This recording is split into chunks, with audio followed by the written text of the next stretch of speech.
도널드 트럼프 대통령이 1,300만 명으로 불어난 불법 체류자들을 최대한 내보내기 위한 듯 연방정부 혜택을 전면 금지하는 조치를 취하고 나섰습니다.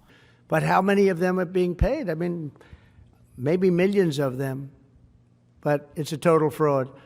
Also, a lot of illegal immigrants are in Social Security that shouldn't be there.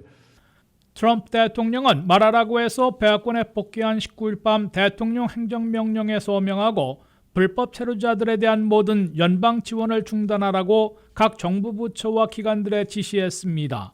트럼프 대통령은 나의 행정부는 어렵게 번 납세자들의 세금을 낭비하는 일을 막는 동시에 혜택을 받아서는 안 되는 불법 체류자들에게 제공해온 모든 연방 재정 지원을 중지시키고 도움을 필요로 하는 미국민들을 보호할 것이라고 강조했습니다.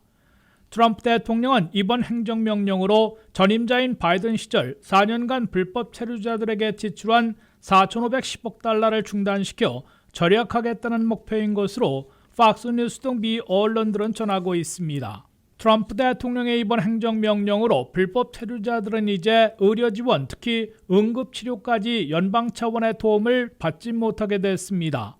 미 의회 예산국 CBO에 따르면 병원 응급실에서 긴급 치료를 받은 불법 체류자들에 대한 치료비로 연방정부의 메디케이드 예산에서 한 해 162억 달러를 지출하는 것으로 나타나 이 지원이 끊기면 치명적인 타격을 입을 것으로 예고되고 있습니다.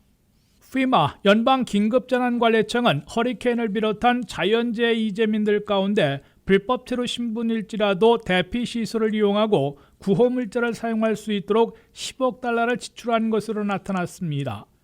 이민제한단체인 CIS 이민연구센터는 불법 체류자 100만 명에게 웰페어 혜택을 제공하는데 30억 달러를 지출했다고 주장했습니다. 미국 내 불법 체류자들은 기본적으로 어떠한 연방 지원도 받지 못하도록 되어 있으나 이민자들에게 우호적인 지역을 중심으로 긴급 지원을 받을 수 있게 조치해 좋은 것으로 간주되고 있습니다. 특히 병원에서 응급치료를 받을 경우 체류 신분에 상관없이 치료부터 받고 추후에 치료비를 산정하기 때문에 이때에는 병원비를 감당하기 어려운 빈곤층과 함께 불법 체류자들이 대부분 병원비 지원을 받고 그 예산을 연방 차원에서 지출해 왔는데 이것이 끊기게 된 것으로 보입니다. 허리케인이나 대형 산불 등 자연재해에서 긴급 대피했을 때에도 치료 신분을 일일이 확인할 수 없어 일단 연방 차원의 지원을 받고 있는데 이것도 끊어지게 됐습니다.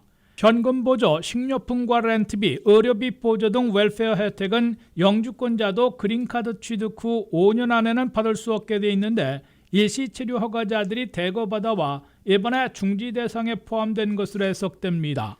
트럼프 행정부는 사상 최대 규모의 불법 체류자 체포 추방 작전과 병행해 불법 체류자들의 취업과 연방 차원의 지원 혜택을 최대한 틀어막으면 상당수 미국을 떠날 것이라는 판단에서 잇따른 강경 조치를 취하고 있는 것으로 보입니다. WKTV 뉴스 한면택입니다.